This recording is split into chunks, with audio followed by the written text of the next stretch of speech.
Hi, I'm Roberto Martinez and you're watching Toffee TV. We're back on Toffee TV. We're looking forward to this week's game against Aston Villa. And before we start, it is Retro Day. And what we want to say is a big thanks to Campo Retro for giving us our freebies. We love a freebie. Anyone else wants to give us freebies? It is Ped, it is Barry. We are joined by Ronny Goodlass, Radio Merseyside, commentary and Everton midfield winger, legend extraordinaire. Brilliant to have you here on. Great to see you, Ped. Brilliant to have you on. It is the most played fixture in Premier League history, in football history. I've said Premier League history. I'm forgetting the football didn't start in 1982. Was before then. Ron, it's been a bit of a difficult season so far. What are your thoughts so far on the season? Well, it is. I think the expectations from last year, you know, we thought we'd be in a better position, but we've had a few hard fixtures. I think individual errors have really cost us. We've got a couple of long-term injuries, but I just think, you know, giving goals away is not us. You know, we can score goals. We did it last year, playing really good football. But I think it's paramount that we start winning. And as you said, the Aston Villa game always crops up with goals. It's always exciting. It's going to be a full house again on Saturday. But I think we've got to start winning games. We've got to get back to basics, get back to clean sheets, and start winning football matches. But you know, it's not all doom and gloom. I think we've had some fantastic performances this year. John Stones, exceptional. I think he's going to really kick on in his Everton career when he gets back in January. Well, hopefully, but as I say, going back to them long-term injuries, Morales has cost us. I think he was coming into good form, but you know, most teams go through the season and it sets up other players. Can they come in and fill other players' boots? Can we kick on? But Aston Villa is going to be interesting, and it's going to be interesting what the 11 is going to be. Yeah, you mentioned injuries there. I mean, we've been talking since the summer about the general fitness of the squad, and we've never thought it was right. Something just hasn't felt right all season. The pre-season just didn't seem organised in the way it should be, and I think that's cost us the general fitness of the squad as a whole. Well, I think it undercut. We were undercooked in pre-season. I think you know, we should have played more matches. We should have played better opposition. No disrespect to who we played, but I think a lot of it was maybe the World Cup players. You know, other players are here.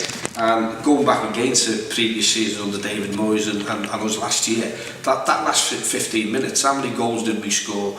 You know, you can play your skill and quality, but you've still got to have fitness, aggression, commitment. And I think that's cost us this year. And as you said, over fitness levels, it's not us. I mean, you can sort of go through players, and you know, as a team, really, we've sort of been below it. And I think the biggest one for me was the Crystal Palace game. Yeah. You know, we knew last season that, you know, the pacey, the physical, they're organised. They've got three really good, strong strikers, and they were no different from last year. And I thought we were second best in most departments, and that again is not us, especially at Goodison. And I think we were found welcome over the physical aspect again. But the fitness levels, it doesn't matter how good you are. You can be Ronaldo, Messi, whoever you want to name. But fitness should never ever be pointed at to say, well, look, we were undercooked again. And I think it's happened too many times, Ped, and I think it's not a coincidence. I think a lot of Everton supporters are mentioning it. And again, going back to injuries over hamstring injuries especially, maybe we've got to look at certain training methods and whatever we're doing. But you know, as the season goes on, it's cost us really early on in the season. You know, when January, February, and March kick in, and then suspensions and injuries. You know, we could be sort of cut adrift. We've really got to get back to looking at everything what can make everything better. Yeah, as you're saying, it's just a strange one. We're getting so many, but also the rotation as well, isn't he? He's trying to rotate, bring players in, get players fit while the season's going on. I mean, we mentioned that the League Cup game almost felt like he sacrificed that to get certain players fit, and that kind of helped as well. And you know, I think you mentioned as well the World Cup. It's sort of everything's just gone against us so far. Well, I think you can use that as an excuse. You know, Merseyside and also played the World Cup final. Were there 2-3 weeks longer than any other players that never played in the World Cup final, and they're playing all the games for Arsenal. And you sort of look at ourselves, you can cut and bull too many players and turn around and say, well, it's fitness and that. But as you said, over the rotation system, I've never been a great lover of that, especially late September, early October, where you haven't played that many games. So to start doing it, and the Swansea game, for me, it's a trophy that we can win. And I just thought we missed it. The like of Titus Browning and a few other young players, maybe give them a game, but you've got to make sure you're going to win it. And I thought the Crystal Palace selection was wrong. As I said, the previous season, we needed strong, aggressive players to play that day. And I thought well, Roberto picked the wrong side. And it's not been in hindsight, because 12 months previous, players have got to learn, but also the manager's got to learn. And I don't think they were any different from under Tony Pulis. They came here, again, very pacey up front, very aggressive in midfield, and just don't give anything away. And I thought we missed a trick that game. Then going to Swansea, it was a poor performance, it really was. And I think, the more we look back at that, the momentum from last season goes, and it goes very quickly. It's as I say, we're only in October, we're out of one cup competition, the Europa League. Then we played well against Wolfsburg, but when you sort of see matches over rotation, Alcaraz and all these players, we haven't seen them. So when they're called upon, which might happen this Saturday against Aston Villa, whether they bring Distan in or Alcaraz, we'll have to wait and see. But it's games under your belt, and for me, you ask any professional footballer, all you want to do when you're playing well is keep playing, and if you're tired, the manager can say, well look mate, you can sit this one out. But I just think we've lost a lot what we gained last year, and I think teams are looking at us now to think, we can go to Goodison or when we play their own, and we can win. I think when you think about that Crystal Palace game, you just come off the back of the Wolfsburg performance, which is probably, even though it was a good game and they were a good side, probably Everton's best performance really in terms of scoring goals and whatever. And that was a real surprise, the fact that Morales was playing really well, Naismith was scoring every game. He got Palace at home on a Sunday, which was following on from the West Brom victory. We needed that back-to-back win. Yeah. And he takes out two players who were early in the groove, and me and Ped have discussed it a few times. We actually think that might have contributed to Morales' injury, in terms of them kind of sprinters need to be playing every single game, and it was just a surprise really to take them out of a home game that we had to win. And we, like you say, we knew exactly what we were getting before the game. Well, I agree with you there. I think it's the best performance, but even over 90 minutes we were at our best. First 45 was fantastic. I think the attacking, everything about the team was what you want out of a class team. And Wolfsburg, I know, not a poor side, So when they come in, we can do that to them. So second half, really, they had more possession because we were in the lead, and I think we took the foot off the pedal. But that second half, players didn't go into crunching tackles, and as you say, Morales and Naismith wasn't used that much. So straight away you think, what a good game that was. We can't wait to Crystal Palace. But I said, as soon as I got the team sheet for myself for the radio, if I was in the Crystal Palace dressing room, I'd be absolutely delighted with looking at that. Your main players this year, attacking wise, wasn't in the side. And again, I'm one for, when you're playing well, keep it going. And again, I think we missed out on not making the right selection again. Let me ask you, with Villa this Saturday, obviously you already mentioned that John Stones obviously going to be out till the new year. This Dan Alcaraz, it's a little bit of a, it's a toss-up, it's a difficult one because they both bring something different. Alcaraz is more in the Stones style of being a good footballer but not the quickest, and obviously this Dan isn't the greatest footballer, but he's got pace and physicality. So who would you go for? Well, I think he'll go for Distan because pace is the word. I mean, Alcaraz is a good footballer, good brain, but against Benteke will be back, especially against the bottom of the hole. Weissman will play. Their midfield plays. Delph has really kicked on now. He's shown the potential that he had at Leeds, this season especially, and he's just played for England as well. So they'll come here. They always seem to get players behind the ball, but they break ever so quickly, and I think that's what will change. And as we said before over Alcaraz, there's another game he won't be playing, and I don't think so anyway. But if you get Distan, it'll be mainly because of his pace. And Distan has been, a few mistakes this season, which has made, it's unlike him, shall we say. But again, it's down to the manager to make big decisions, and he's going to come out with something. Maybe he'll play Alcaraz. We'll have to wait and see. But I think for pace, you'll have to play Distan. I think because Jagielka is not the quickest, but as a partnership, I think they'd have Distan. Is there an argument for Titus Browning centre half? Well, Barry, I think Titus Browning makes surely enough in 10 minutes at Liverpool for me that he can get in the side. I mean, he's absolutely for the kid who's just come in to make his debut against Liverpool, just never looked out of place. But his physique, he's quick, one-on-one. I don't think I've ever seen anyone go past the kid. And when you look at what you need this time, you say to him, oh, he's your man, you pick him up. I think he could do as a job. And again, it'd be a massive decision for the manager, but that's what he's there to make. What did you make of the whole distance situation in the last few weeks? Because obviously there's been loads of rumours speculating about what's happened to him. Roberto Martinez came out and said he gave him a rest. the talk of giving players rest seems to be in the news at the moment, and like got a 19-year-old kid, but 35-year-old centre back in October needing a rest. Does that sound a little bit strange? Does that go back to the fitness thing again, or? Well, it's you get out of jail card, isn't it, when you say that? But I think with this time we've all heard the rumours. I mean, unless you're a Finch fan, you won't know for sure. But he's got to be professional, and again, you've got to make the decisions. If he has suspended him or he's dropped him, he's got to make it for the good of the club. He's got to turn around and say, okay, you've missed the game. I want you back now to do your best against Aston Villa, and we'll have to wait and see. But as I say, it wouldn't faze me putting Brown in. It really wouldn't. I think the lad's really going to be, hopefully for the next 10 years he's here. But that ever happened when you played? Anyone ever step out of line and the manager said you'll have to go away for a few days just for the sake of the rest of this team? Well, we'll not go away. It usually there's the gate to that, there's your P45. But there's different ways to do it, Ped. I mean, the old bunch about it, which again, I still think, not talking about the good old days all the time. You had a few sayings in the dressing room, you might have a few fisticuffs even in training, and then you got on the path and you were all in it together. And I think we need that. You need winners on the pitch. Because if you want to be lions on the pitch, you can't be sort of off it in the dressing room. It's great saying nice things all the time, but I think now and again a lot of players do need to kick up the backside and an arm around them now and again, but invariably not. Players used to do it in the dressing room. Why have we had a kick for 10 minutes? Why have we got any crosses in? Why have we got any tackles in? And I still think now, especially this day and age, there's too many players get mollycoddled, and I think a good straight talking one-on-one now and again, or in front of everyone. You don't want to embarrass everyone in front of it. You're not there to embarrass them. You're in there to sort of highlight what they're not doing in certain games and change it. Saying that then, is it harder to drop a player who will come out and be vocal? Because I'm thinking about Tim Howard, someone we've spoken on the last few weeks about his performances. But you go back to that Chelsea game and the whole Diego Costa thing on Coleman. He was the player to come up and stood up. Is presence enough to keep him in the side?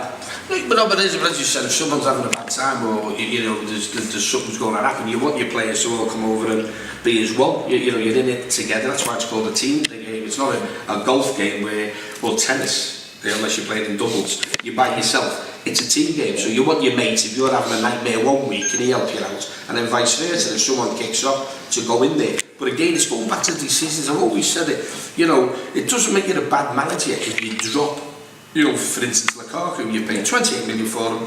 It doesn't mean you don't like him, it doesn't mean you're a bad player. But for that week or 2 weeks, have a break, sit on the bench, have a look what I want. And we were talking off camera about Etu, why he never brought him on against Manchester United. I don't know why he never. You'd have to get Roberto in to ask him. But I just think there's certain questions that need to be asked that supporters, you know yourself walking through town and say, why didn't he do this or why didn't he do that? And all you're trying to do is get the best for every player as a team and best for the club. And I just think certain decisions need to be made. And I think this week would be very interesting. Will he start with Lukaku? He's going to play Etu. Will he play Alcaraz or bring Distan back in? And it's easy decisions if he does do that. Play Lukaku and bring Distan in.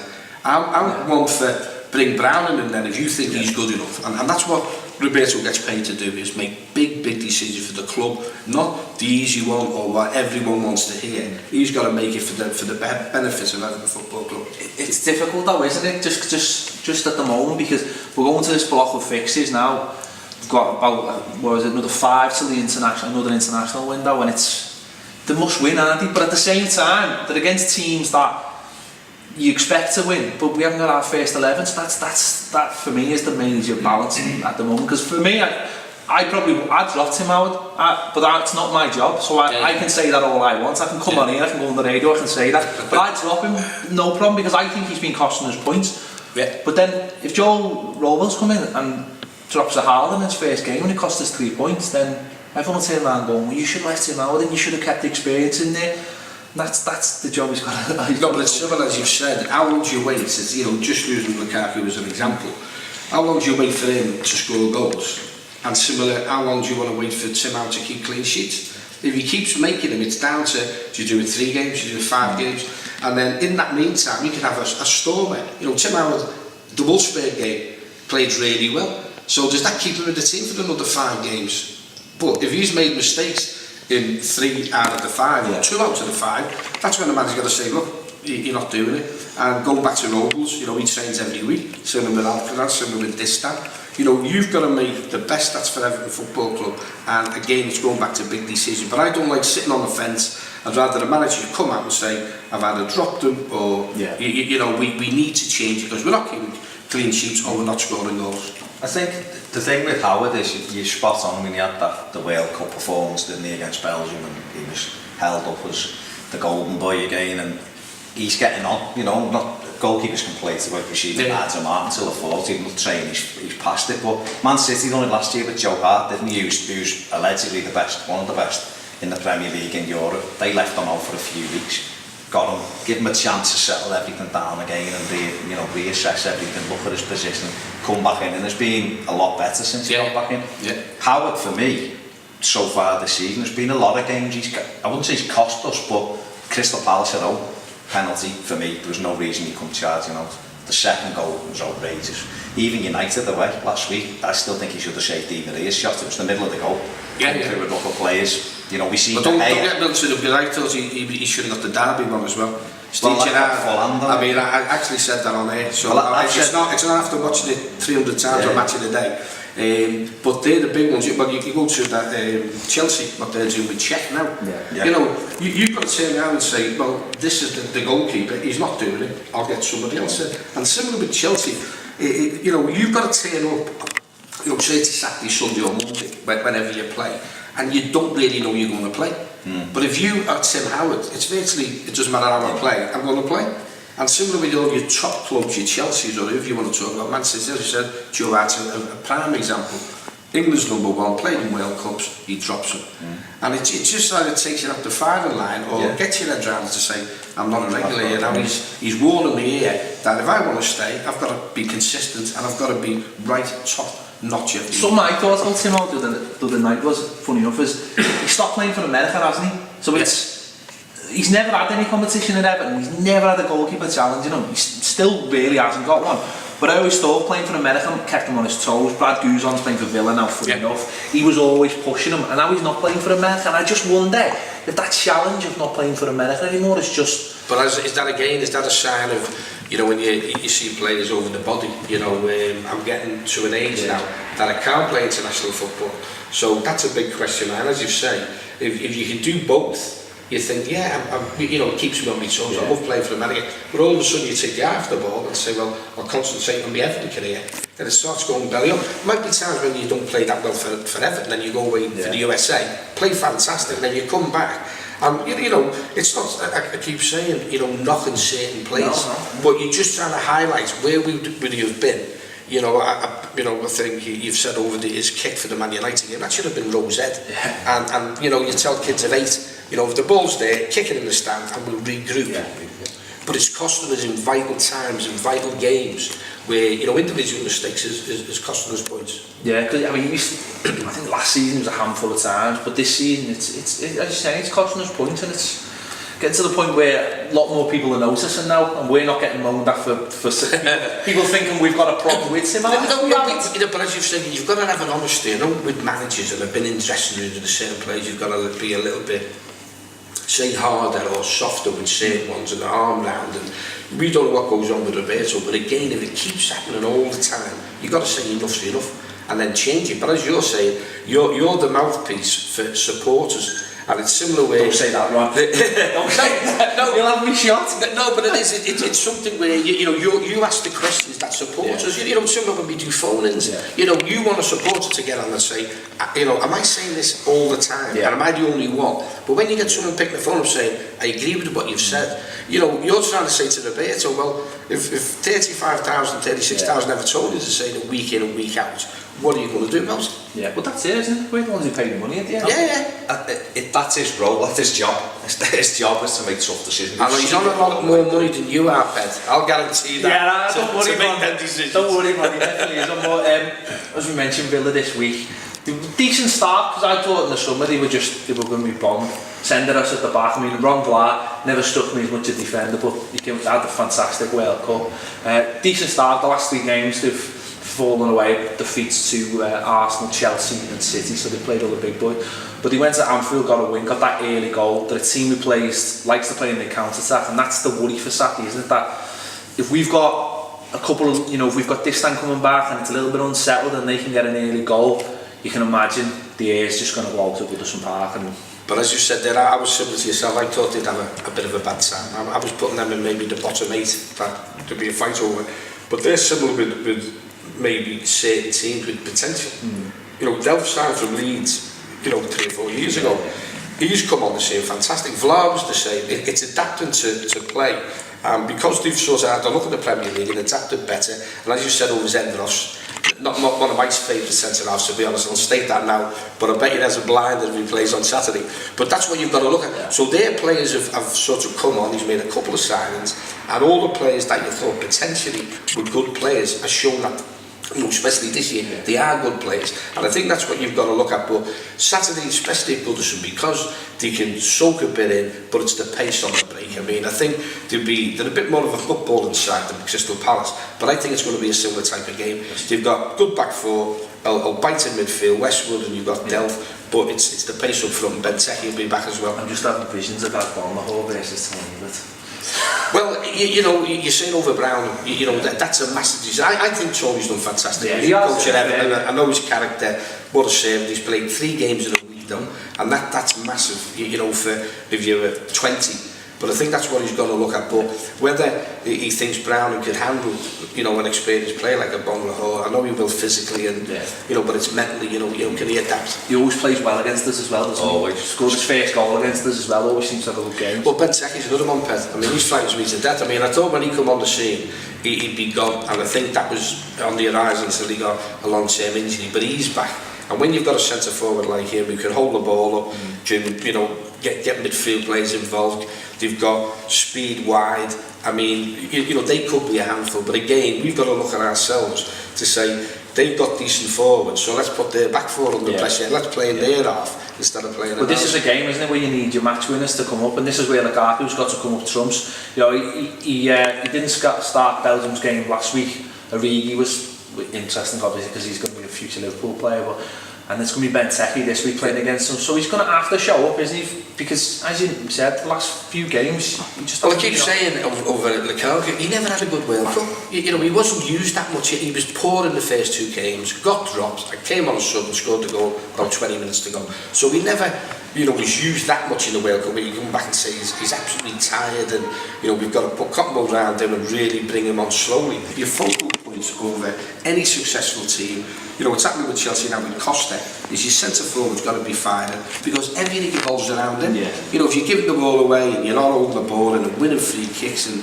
we can go on about his layoffs and different things, but I just think he's got to come on Saturday and really put a performance in. We've spoken a few times about obviously the poor start, the way Everton have looked to us anyway, and Ped kind of goes along with it as well, is that we've looked a little bit unbalanced. I think last year the way Roberto lined up, it was a 4-3-3. We had obviously Lukaku down the middle, we had Morales, and he switched up Delphi and Pienaar and people like that. And this year, for a lot of the games, we've almost played with 4 strikers. It feels like we've had Morales up there, we've had Lukaku there, Naismith, who's supposed to play in Barclays role, but doesn't really drop back the way Ross does. And we've had Aidan McGeady, who's got great feet, but for me, positionally, he's woeful. When he runs back, he doesn't know where to go as a wide man. You are a wide man. So Villa will dominate that midfield. You've already mentioned Westwood, Delphi got cleverly in there from United as well, who's got good legs and can get about the pitch. So I think for us, the key Saturday is the 3 that played at Anfield. If McCarthy's fit, Gareth Barry and Bezic has got to be in there to give us a more solid 3 in that middle. Otherwise, I think we'll just get swamped. But I don't know when you watch Bezic against Wales, he's going to be a cracker, he really is. But you're totally right. I mean, we've been getting overrun in midfield. I mean, Gareth Barry, been a great servant up to now for Everton, but I just think, we know he's the wrong side of 30, that you'd love him to be. James McCarthy, fantastic.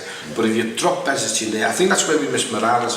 because you can have three in midfield and it's that pace up front. And again, this is what I'm saying about Naismith for me has been an absolute bonus. You know, since he comes to the club, free transfer, his attitude's been great. I thought he's won the Everton supporters over by his attitude and his commitment to the cause. He's starting to score goals, fantastic.